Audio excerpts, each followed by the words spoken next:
मु बाहुड़ा चढ़े तू बाटर ठिकाना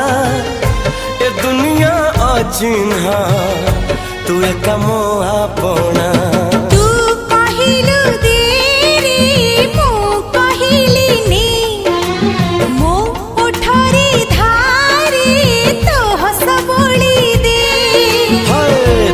कहिल तारा दे